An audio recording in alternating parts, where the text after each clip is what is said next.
it's the English Simmer here. This video is brought to you through the EA Creator Network. It is also an ad because I was gifted with a free early access code to the one and only Sims 4 for Rent. Now, I've made a couple of videos on For Rent. Most of those just go into details of like very specific parts of the pack, and so I always kind of like to do a roundup video where basically I look back on like all the footage that I managed to capture during the capture event, sit on it for a few days and just think, okay, like what did I like about this pack? What do I feel could have been changed about this pack? And at the end of the day, do I think this pack has a replay value? What do I think simmers are gonna get out of it? Who do I think it is like best for when it comes to like a simmer profile? So that's what we're gonna be discussing today. I want to start off by saying baseline, can we replay The Sims 4 for Rent? Yes, absolutely. It's not one of those expansion packs that kind of feels like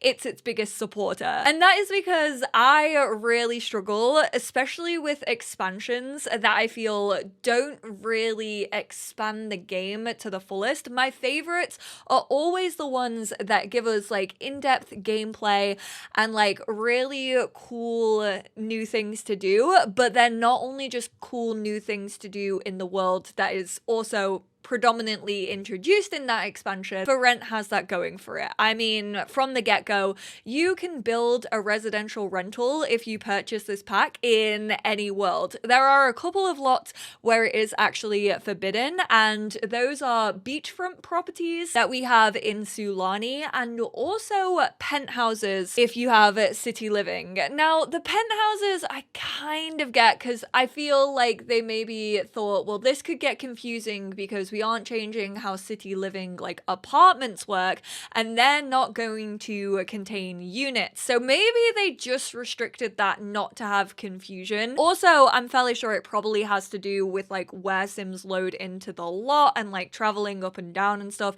I haven't played with city living in a while though, so I cannot 100% confirm that. Like, those are just my guesses. The beachfront properties in Sulani that come with island living, no idea why that was a choice, but I thought I would mention that. But apart from those, and then also vacation worlds, you can't build them in vacation worlds. Any residential world that we have, any lot that exists, you can change the lot type to a residential rental, and you can either own that as a property manager or you can just choose to rent it out. Obviously, it also expands the game in the sense that it has something that I've personally been asking for, which is any like traditional residential that we are used to seeing in The Sims 4 can now also be changed into a rental residential and then live there as a tenant. I will say, to do that, there is a little bit of a workaround. There is a little bit of work that you have to put in. Obviously, you can already pre-build a residential rental and then just move a household into it and they will start renting. They will just get an NPC property manager. That property manager will be in your relationship panel. If you have any maintenance events, if you need anything fixing, you can traditionally just fix it yourself the way that we know, or you can choose to have the property manager come over. You can have all of the gameplay that comes with units just in a normal residential rental. However, if you already own a lot, you have to go into build mode and then change it to a residential rental,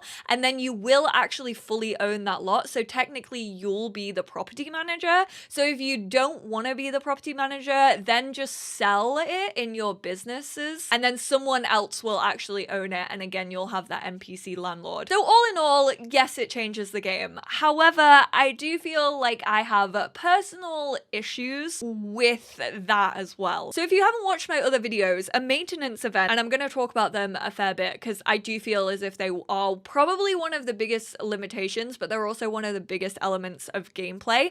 You can have them happen as both a tenant and a property manager. They are events that happen. They will have a countdown in the top left-hand corner of your screen, and it will be like an electrical fault. I know there are cursed books. You can have haunted events. Your plumbing can all break, and you can either choose to call a handy person, have them repair it the way that we've always been able to. You can have your property manager handle it if you personally want to, or you can have your tenant, if you're playing as a tenant, actually just repair it themselves. Whilst I was playing playing in early access, I want to say I was getting like 2 to 3 maintenance events happening each week. Now that's all fun and games when, you know, I'm out here testing the gameplay, it's early access, this whole pack is like brand new to me and I'm like, oh yeah, this is sick. Like I feel like I can go about these in different ways, and I feel like they're going to be slightly less annoying on the tenancy side because, like I said, you can just repair objects the way that you've always been able to repair them. Like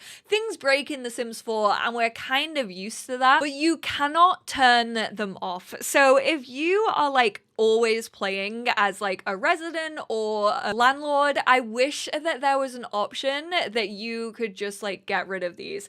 Now, someone asked me the very important question of, if you make your tenants' appliances unbreakable, do maintenance events still happen? I unfortunately did not test that, and I'm actually really wanting to.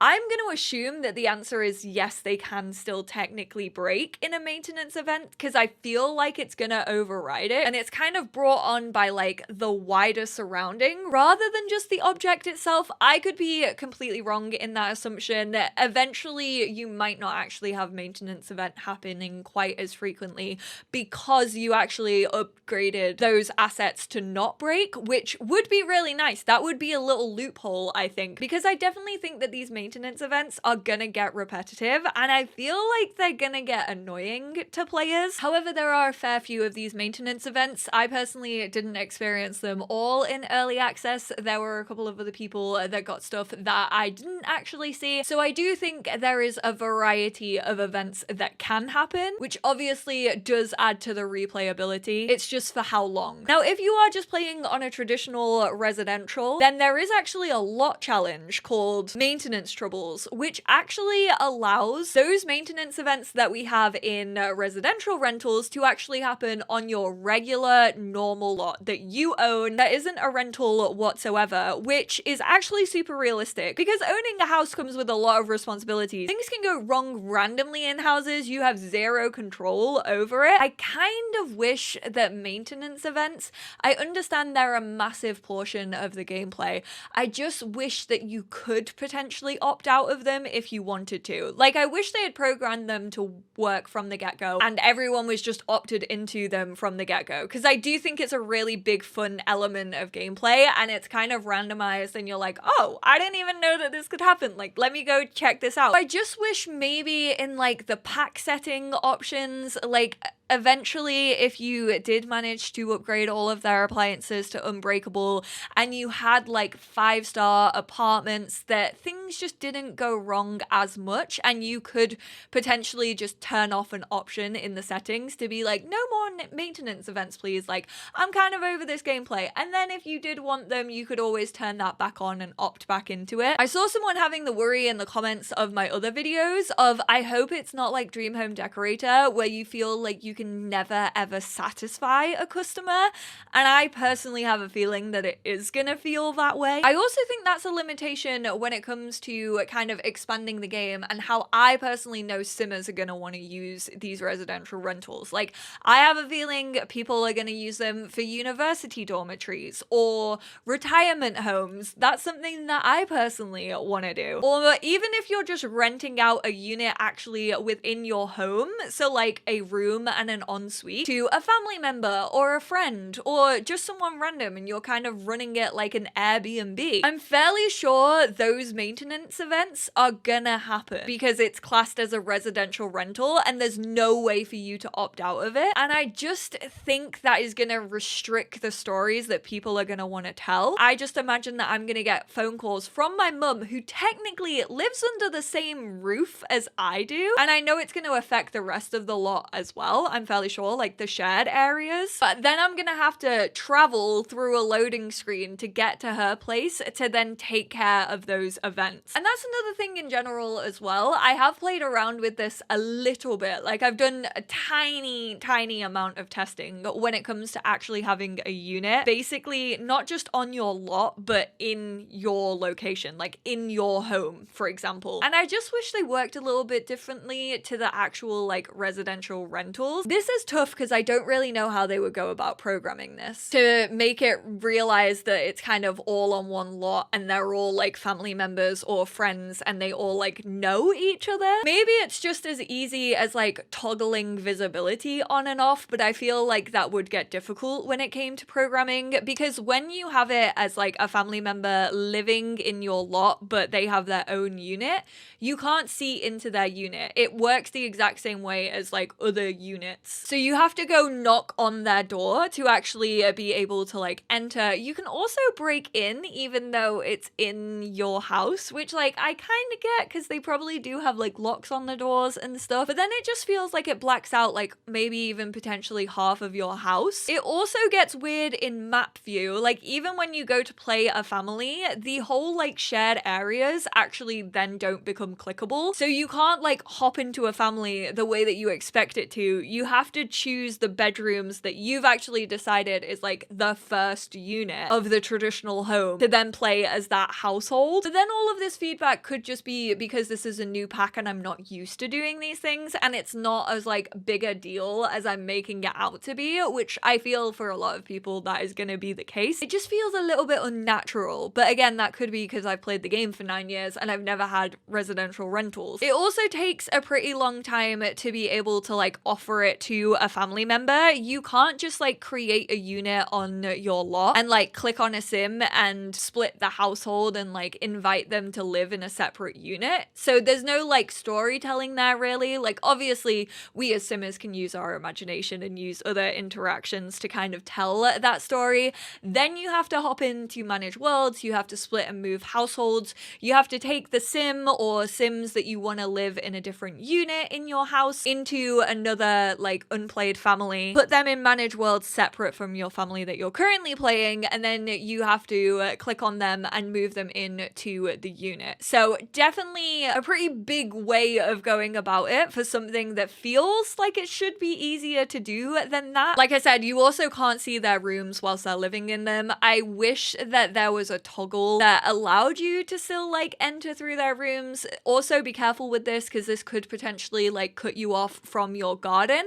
I know I personally tested it out in the Spencer Kim Lewis household, but the grandpa's little room is actually the only way to get to the garden. So you're probably gonna need to reroute some things, because then to get to the garden, I have to go load into his lot through a loading screen and then get to the garden. So make sure you are thinking about those things as well and how like the flow of a build works. I don't know what my answer is for that, but I do feel like it could have been easier to tell those stories. But then I know that probably would have had a knock-on effect to the rest of the residential, so I kind of get it. That also is a limitation in itself, because I actually, over on my live stream that I did on Monday, I had 2 residential rentals which were like their own little like complete flats, and then I moved the brother in to my home, but then I had to set like the rest of my home and exclude the bedrooms, so the bedrooms were classed as the 2 units, but then the rest of the house was a shared area because I wanted the brother to be able to like walk in, use the kitchen, use the bathroom, use whatever he wanted. But then obviously the 2 tenants from down below, even though they had all their own amenities and stuff, they would also just come into my shared area and use what they wanted. So you can't really have like a mix and match unless you're not bothered by that. In general, I will say a lot of stuff feels really long-winded. Like it feels like a really long process to be able to do things. Like I said, going through all of the managed worlds and inviting someone to live with you, even though they're part of your family, but they're not part of your active household. Not being able to build in units if someone is living in there, you have to actually evict them to then build, which I understand. Obviously, building in a unit would very much change the rent, and it would also have an effect on the tenancy agreement. So I fully understand that when it comes to the way the actual game works. However, I did actually test this out, and you couldn't even upgrade things or like build if your tenant was in a grace period, and the grace period runs for 1 day. It runs for a full 24 hours. It's basically where you as a property manager can choose to increase or decrease your rent. You can also increase or decrease the lease, and I feel as if even in those 24 hours you should be able to build, and you should be able to add better amenities, add more decoration, take stuff away if you want to. You can, however, get around this by using free build mode. You just have to travel to the unit that you want to change up, enter that cheat, and you will be be able to build. I don't know what effect that has on the rent or the lease. Having said all that, builders, you're gonna be so happy. I feel I feel like build mode is going to be really, really usable. I know I've seen a couple of disappointment that we did only get one bed. I personally also was expecting kind of more rundown items. I will say I love the representation. I love the inclusion that they have in this pack. Obviously, a lot of the stuff, a lot of gameplay, the world, create a sim, and also build mode is based on Southeast Asia. And so that's really, really nice to see. I love everything that they included. This is one of the biggest like build modes when it comes to like windows, walls, fences, staircases, stair railings, all of that. And I feel like it's also very, very usable, like not only in Tomarang, but outside of Tomarang. However, I would have maybe loved to see a couple of like rundown swatches of things. We do have some like mold elements that you can put up on the walls. We have some like scratches and like brickwork showing, which I do feel like we have in other packs. You may not own those other packs though, so I'm never against getting more of those decals, but it just felt like there was kind of a juxtaposition between the really nice, like kind of grand stuff that came in build mode, and then also like having a lot challenge such as mold and having like some rundown apartments. Like I know we have some base game stuff that is a little bit rundown, and I know we have stuff in city living that also has that like rundown element to it, and basement treasures, but I feel like you kind of need those extra packs to like tell the stories maybe that you want to potentially tell in for rent. Mind you, I did not go super in depth to build mode, so please don't take that as like, oh, EnglishSimmer approves of like the full build mode. That is not the case, but there are builders out there who will give like a thorough review and thorough feedback for you builders. So I am gonna say go check out Miss Griffey, go check out Lil Simsy, Chrissy YT. They will all have you builders. They will have you absolutely covered when it comes to the ins and outs and their thoughts and feedback. I have to say, I do love that kiddos got some stuff. I definitely feel as if marbles can be used very, very frequently. Hopscotch also. Definitely activities that I know I am gonna get so much use out of. I'm gonna replay them an awful lot. Marbles are also a collection. I will say, I do wish there were more ways to find marbles because they are kind of easy to come by. You can get them at the night market. You can also just purchase them on a computer. I would have loved it if kids could actually like dig in the sand piles and find marbles that way, or like go rummage through the logs or like the rocks that spawn in worlds to find marbles. I just feel personally that would have added something a little bit more for me. Marbles are only available for children. I don't know why that was a choice. They can play with other children. They can also play keepsies with other children, which means if you win the marble match, you get to keep your marble, and then the other sim will give you their marbles. So that's another way to gain more marbles. I mean, those are very small objects, but I definitely feel like they add something in this pack, so I did want to mention them. The same goes for the kettle and the pressure cooker. I was using the pressure cooker so much. I will say, with only base game and for rent, there was only like 4 recipes on the pressure cooker. So I really hope that other recipes are available. But then we have base game recipes already that I assumed would have been on the pressure cooker, and they weren't, which makes me think that we're not really going to get that many other recipes from other packs applicable to that. I'll be going over all of the cross-pack gameplay in my video over the weekend. That's probably coming on Sunday, fingers crossed, if I can get everything sorted for it. So if you do have any questions about cross-pack, please do not hesitate to leave them in the comments down below, and I will try and check that stuff out. The night market for me isn't as good as the city living festivals. I kind of talked about this in my gameplay overview. It's kind of spread out, which means that the sims are also very, very spread out, and they are just like stalls. Like there's not really a lot for you to do at the night market other than like purchase things, be it food or be it little items such as the marbles or the tassels. It does happen every night, so it's not even like it's like a limited event that you have to make the most of. It's nice, I feel, to go there on dates, and it does make the world feel a little bit more open worldy because you don't have to travel to a specific lot. As long as you are in the neighborhood of Morensong, then you can get there very, very easily and you can do your shopping and you can explore it. I don't expect the food vendors to have like rotational stock, but even like the jewelry store that sold the marbles and the tassels and then some other items that you can only get and some clothes that you can actually unlock in Create a Sim,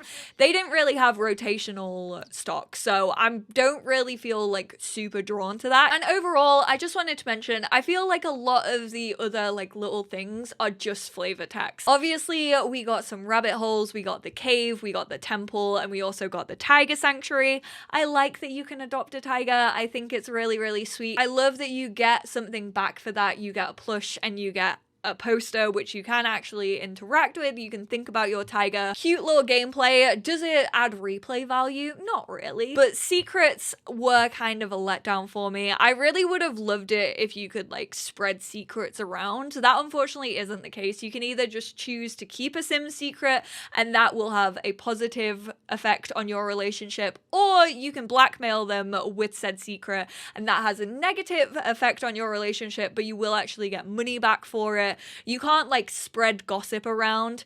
I don't know if that's gonna work with the Get Famous reputation system, but I very much doubt it because you can't spread them around. Snooping may potentially, like if you get caught breaking in or if you get caught like snooping in a Sims thing, then I can imagine that having a negative effect on your reputation, but do not quote me on that one. That may not be accurate information at all. Like I said, I've only played with base game and for rent. And once you've seen all of the secrets, you kind of seen them all. They are chosen at random for Sims, so they don't really have like lore technically. Like it doesn't relate to their personalities. The secrets don't pertain to like any other townies, which I personally would have preferred. I would have loved it if like townies could talk about other townies. So in general, yes, I feel like this pack has a lot of replay value. However, I do think this pack also has limitations in which I feel like players could potentially get annoyed by like the little things going on, or like the workarounds that you have to do, or like how frequently things happen. I feel like possibly builders are gonna be the most well off when it comes to this pack. I feel like it's gonna be like Dream Home Decorator, and I feel like builders are gonna absolutely flippin' love this pack, and I feel like you're gonna get so much replay value out of it. I feel like people are gonna build so many different residential rentals. I feel like if you want your Sims to live in residential rentals without kind of running into like the little gameplay issues that I kind of run into, like having your family live with you and stuff like that, if you just want to go like very basic with just either being a tenant and renting a place, then you're gonna get replay value. Like you're gonna probably enjoy this pack. I just think there are things that could have been done a lot smoother, but then that's easy to say when I'm not in game development and I don't know like the ins and outs and I don't know like the coding limitations and all of that. So take everything I say with a pinch of salt. I hope this video was helpful. If you do need anything explaining, if I didn't explain it like 100%, then please do not hesitate to also ask me down in the comments below and I will try and do a better job of making my words make sense. Thank you all so much for the love on the early access videos. It always means an awful lot when you lot tune in and just show support on them, so I cannot thank you enough for that. Big thank you once again for EA for giving me early access to this pack so that I could make all of these videos for you, and I will be obviously exploring kind of how like having a family member live with you in a unit is gonna work over in my Growing Together Let's Play. So if you want to go check out the most recent episodes of that, definitely go ahead, do it, and you'll be able to see what I've kind of spoken about in this video. Thank you all so much for tuning in, and I will speak to you all in my next one. Bye now.